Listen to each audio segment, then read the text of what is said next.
අද මම හිතුවා ඔයාලත් එක්ක රසමරස ගාලික් බ්‍රෙඩ් එකක් හදාගන්න විදිය ගැන බෙදාගන්න. ඉතින් මේක නිකන් ගාලික් බ්‍රෙඩ් එකක් නෙමෙයි. චීස් දාලා හදන රසමරස චීසි ගාලික් බ්‍රෙඩ් එකක්.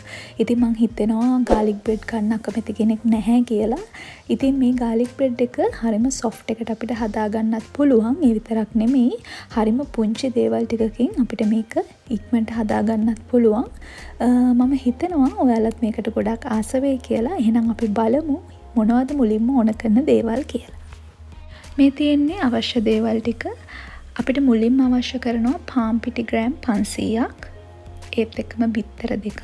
සුදු ලුණු බික් 5ක් විතර මම මේ විදිහට හීනියට අඹරගෙන තියෙනවා. ඒත් එක්කම සීනි ග්‍රෑම් 30ක් අවශ්‍ය කරනවා.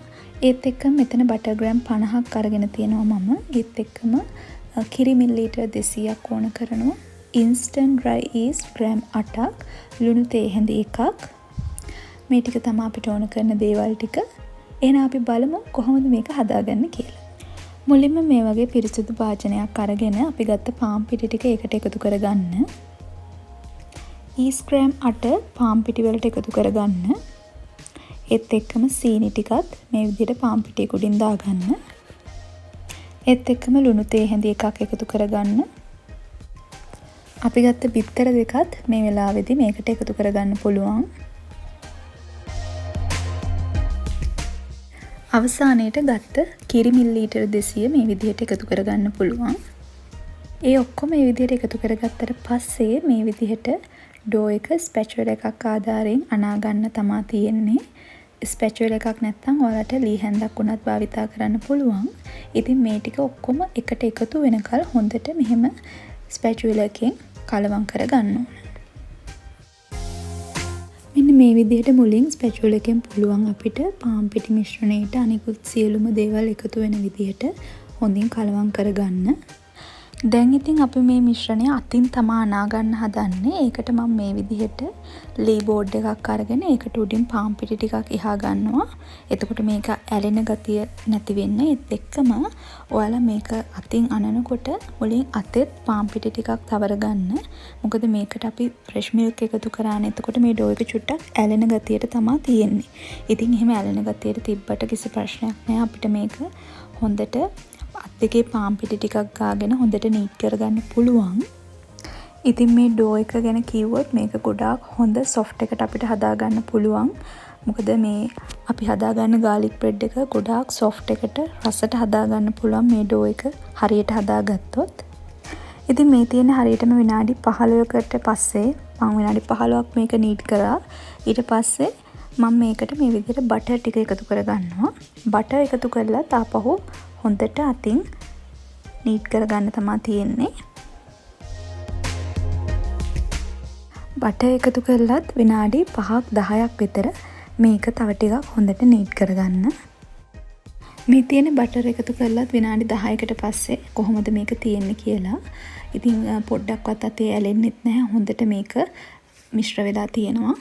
ඉතින් මේ විදිහට තුනී ලේයර් එකක් වෙන විදිහට මේක හොඳට නීට් වෙලා තියෙන්න ඕන.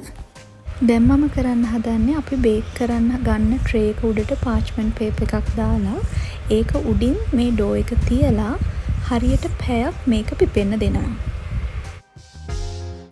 ඩෝ එක ඒ විදිහට පිපෙන අතරතුර මම ගාලික් බටර් එක හදාගන්න තමයි යන්නේ. ඒකට මේ විදිහට බෝල් එකක් අරගෙන හීනියට කපාගත්ත ලුණු කොළ මේස හැඳි 4ක් මුලින් එකතු කරගන්නවා. ඒත් එක්කම තලාගත්ත සුදු ලුණු ටිකත් එකතු කරනවා.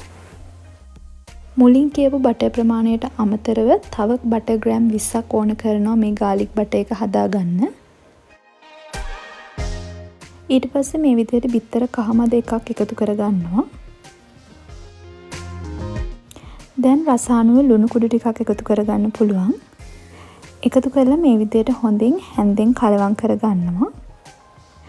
අපේ ඩෝ එක ටිකක් ලොකු ප්‍රමාණයක එකක් හින්දා මට හිතුණා මේ බටර් එකට තව බිත්තර කහමද එකක් එකතු කරගත්තොත් හොඳයි කියලා. ඉතින් මේ තියෙන හරියටම පැයකට පස්සේ අපේ ඩෝ එක කොහමද තියෙන්නේ කියලා ඩබල් සයිස් වෙලා තියෙන හැටි ඔයගොල්ලන්ට පේනවා ඇති.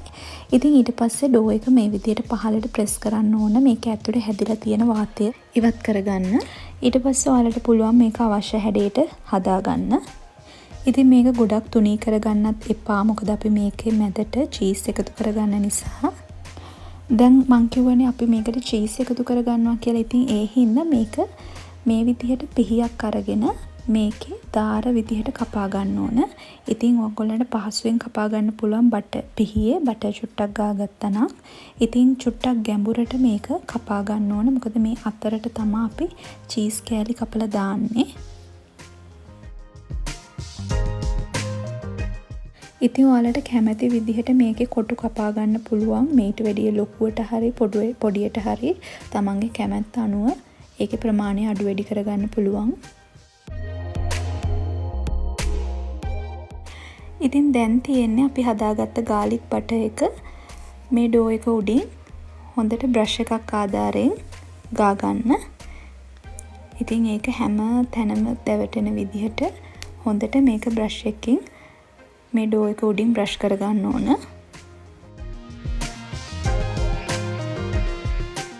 ඉතින් මේ විදිහට අපි හදාගත්ත ගාලික් බටර් ඔක්කොම බ්‍රෂ් එකෙන් මේක උඩින් හොඳට බ්‍රෂ් කරගන්න තියෙන්නේ. ගාලික් බටර් ටික මේ විදිහට උඩින් ඇප්ලයි කරගත්තට පස්සේ මේකේ අපි කපාගත්ත දාර ටික මදි කියලා හිතෙනවා ඔයගොල්ලන්ට ආපහු පාරක් මේ විදිහට පිහියෙන් ඒ දාර ටික හදා ගන්න පුළුවන්. මොකද අපි මේ අතරට තමයි මොසරෙල්ලා චීස් ටික එකතු කරගන්න හදන්නේ. ඉතින් මං කියවනේ මොසරෙල්ලා චීස් කියලා අපි මේකට එකතු කරගන්න. එතකොට චුට්ටක් පළලට මහතට තමයි අපි මේකේ පටි විදිහට කපා ගන්න ඕන. කපලා මේ දාර අතරින් මේ මොසරෙල්ලා චීස් ටික හැම දාරයක් අතරටම වැටෙන විදිහට මේ චීස් කෑල්ල එකතු කරගන්න තමයි ඕන. ඉතින් මම මේ විදිහට මේකේ හැම තැනටම වැටෙන විදිහට චීස් එකතු කරගත්තා. ඉතින් මේ විදිහට චීස් එකතු කරලා මේක බේක් කරාම ඇත්තටම ගොඩාක් හොඳ රසයක් තියෙනවා.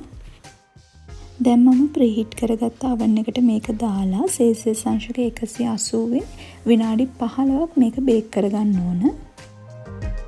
ඉතින් oven එකෙන් oven එකට මේකේ උෂ්ණත්වය සහ වේලාව වෙනස් වෙන්න පුළුවන්. ඒක ඔයාලා බලලා හදාගන්න. ඉතින් මේ තියෙන්නේ අපි හදාගත්ත රසම රස චීසි ගාලික් බ්‍රෙඩ් එක. ඉතින් මේක ගොඩාක් සොෆ්ට්. මේක කඩලා මම පෙන්නන්නම් කොහොමද ඇතුළේ තියෙන්නේ කියලා. ඉතින් මේ ඩෝ එක හරි විදිහට හදාගත්තොත් ඔයාලට පේනවා ඇති මේ බ්‍රෙඩ් එක කොච්චර සොෆ්ට් එකට අපිට හදාගන්න පුළුවන්ද කියලා. සොෆ්ට් එක විතරක් නෙමෙයි මේ බ්‍රෙඩ් එක හදන්න එකතු කරගත්ත දේවල් වලින් එක්ක ඔයාලට හිතා ගන්න පුළුවන් ඇති මේක කොච්චර රසද කියලා. ඉතින් එහෙනම් ඔයාලත් මේක අනිවාර්යෙන් හදලා බලලා ගෙදර අයටත් දීලා අනිවාර්යෙන් මට රස කියන්න. එහෙනම් මගේ channel එක subscribe කරලා නැත්නම් මතක ඇතුව subscribe කරන්න. එහෙනම් මේ වගේ වීඩියෝ එකක් අරන් මම ආපහු එන්නම්. ඔයාලට සුබ දවසක්.